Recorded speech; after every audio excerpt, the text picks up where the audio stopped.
আজকে একটা পোস্ট দেখে অনেকেরই টনক নড়ে গেছে, তবে আমাদের কিন্তু খুব একটা নড়েনি। হ্যাঁ, ঈশানী ওই যে রিমি, ইতম, জিতম, ঈশানী মানে দিশানি, ঠিক আছে, নামটা বলেই দিলাম। তো তার পোস্টটা দেখলাম যে তার সঙ্গে যে ছেলেটির সম্পর্ক যুক্ত করে দেওয়া হয়েছিল, মানে বলা হয়েছিল যে ভীষণ ভালো ছেলে, ওই যে গৌরব নামে ছেলেটি, আমি আর বলছি না, দন্ত ছয়ৌকা করে নাও, সেই ছেলেটির সঙ্গে ঈশানীর যে একটা রিলেশনে যুক্ত করে দেওয়া হয়েছিল, তার সঙ্গে ছেলে দেখে দেওয়া হয়েছিল আর কি, পাত্র ঠিক করে দেওয়া হয়েছিল। সেই ছেলেটি এখন জানা যাচ্ছে যে সে চোর, চিটিংবাজ, লোকের থেকে টাকা নেয়। সেই পোস্টগুলো ঈশানী দিয়েছে। কোথায় দিয়েছে? ফেসবুকে, কমিউনিটি পোস্টে। রিতমের কাছে রিমিকে পাঠানোর জন্য ঈশানীর একজন কাউকে তো দরকার, তাই জন্য তাকে ঠিক করে দেওয়া হয়েছিল। তো কারা করেছিল, কী করেছিল সবাই জানেন, সেটা নিয়ে আমার কোনো বক্তব্য নেই। সেটা তিনিই বুঝে নেবেন বা তারা বুঝে নেবেন যারা এই ছেলেটিকে ভালো বলেছিল। তবে কেউ কারোর ঘাড়ে চাপিয়ে দিতে পারে না। আমাকে একজন কমেন্ট করেছে যে কেউ কি চাপিয়ে দিতে পারে? না, পারে না।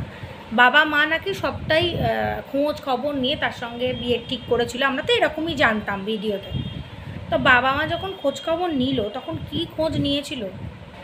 একটা বাচ্চা ছেলে মেয়েও ওই উঁচাটা ছেলেটাকে দেখলে বলে দিতে পারবে যে ছেলেটা কোনো রকমভাবেই উকিল টুকিল নয়। আমরা তো বলে হাসাহাসি করতাম নিজেদের মধ্যে যে এইটা উকিল, বিশ্বাস করো সবাই হাসাহাসি করতো।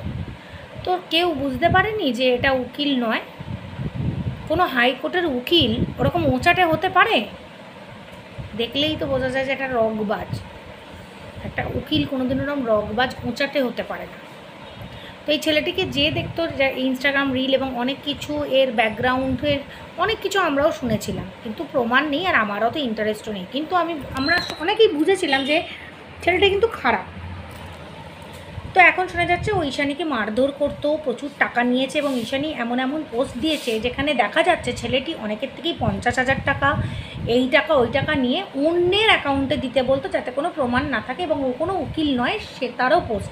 এবং ঈশানীর সঙ্গে সম্পর্ক থাকাকালীন অন্য মেয়ের সঙ্গেও চ্যাট, তাকে বিয়ের প্রতিশ্রুতি এগুলোও দিয়েছে, সেই চ্যাটগুলোও ও রিভিল করেছে। ওদের মধ্যে যখন ঝগড়া হয়েছে ঈশানী সেটা বের করে দিয়েছে।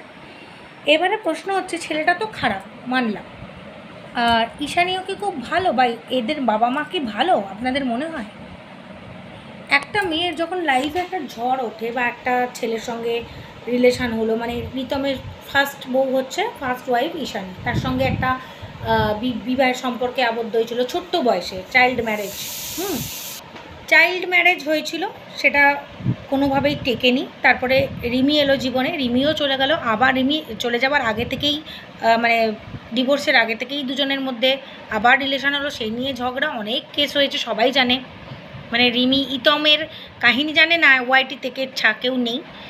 রিমি তো নিজের মতো ভালো আছে, খুব ভালো, আরও ভালো থাকুক, যা খুশি করুক, ওর লাইফ। এদিকে ঈশানী যখন রিতমের থেকে চলে এলো, ও কি একা বাঁচতে পারতো না? আমার কাছে কথা হচ্ছে, ও কি একা বাঁচতে পারতো না? মানুষের যখন একটা রিলেশন ব্রেকআপ হয় তখন ছেলের ক্ষেত্রে মেয়ের দরকার, মেয়ের ক্ষেত্রে ছেলেরই দরকার। মানে একটাকে জুটিয়ে রাখতেই হবে, না হলে লাইফ চলে না, তাই না? একা বাঁচা যায় না। ভালো করে স্ট্রাগল করে ইউটিউব করে, ওর যখন প্রফেশন ইউটিউব, পড়াশোনাতে এদের হয়নি, তিনটেরই হয়নি, পারিবারিক শিক্ষার অভাব, আর কিছু না, পরিচালনারও অভাব। এইখানেই নাকি কি গ্র্যাজুয়েট ওই ঢপের গ্র্যাজুয়েট, চাকরি বাকরি তো করবে না, এই করবে, ঠিক আছে এটাই করুক। তা একটাকে জোটানোর কি আছে? আমার কাছে কথা হচ্ছে, সবসময় পাশে ছেলে নিয়ে ঘোরার কি আছে এদের? আর রিতমের মেয়ে নিয়ে ঘোরারও কোনো দরকার ছিল না, ওই এক ছেলে ছিল, এখন কি করে আমি ওর ব্লগ দেখি না। আর এদেরও দেখি কেউ না কেউ গেল তো একজন পাশে থাকবে, রিমির ক্ষেত্রেও তাই, স্পষ্ট কথা ভাই। আজকে রিমির বাবা মা যদি অন্য কেউ হতো, মানে মা বিশেষ করে পিপালের জায়গায় অন্য কেউ হতো, তার পাশে ছেলেদের ঘেঁচতে দিত না, একটা ভালো জায়গায় মেয়েকে সেটেল করে দিত। কিন্তু ওর দেখবে আজ এ কাল সে একজন, কেউ না কেউ চাই, সে ওর ব্যাপার আলাদা। আজকে প্রসঙ্গ হচ্ছে ঈশানী যখন এত বড় একটা ঠেক খেলো, ওর মায়ের কি উচিত ছিল? না তুই একা থাক, নিজের জীবনে দাঁড়া, ভালো সঙ্গী পেলে তখন আমরা দেখব। তা না, একটা উকিল না কোকিল তাকে জুটিয়ে দিয়ে সবাই মিলে এক হয়ে বাবা মা হয়ে কী করে এগুলোকে সাপোর্ট করে যে হ্যাঁ একটা ছেলের দরকার? এদের কি ফ্যামিলিতে আর কেউ নেই, মানে মামা কাকা জ্যাঠা এরা কেউ নেই, মানে বুদ্ধি দেবার মতন, সৎ বুদ্ধি দেবার লোক নেই? অনেকেই বলছেন যে আমারও এটা প্রশ্ন ম্যাডামের কাছে, যেন ম্যাডামও এই ছেলেকে বলেছিল ভালো, তো এখন ম্যাডাম কি শাস্তি দেবেন এটা কিন্তু আমরাও দেখতে চাই। এটা আমরাও দেখতে চাই যে এখন যখন ঈশানীকে ছেলেটা মারধর করছে, ম্যাডামের কি বক্তব্য? ম্যাডাম তো শাস্তি দেবেন না, কারণ ম্যাডামের কাছে যদি ঈশানী যায় শাস্তির জন্য আবেদন করে তখন দেবেন। আমি আজকে ছেলে দেখে দিয়েছি বলে, ছেলে খারাপ হলো বলেই আমার ওপর দোষ করতে পারে না, কারণ আমি ছেলে দেখে দিলাম, বাড়ির লোকেরও উচিত সেটার যাঁচ করা, তাই না?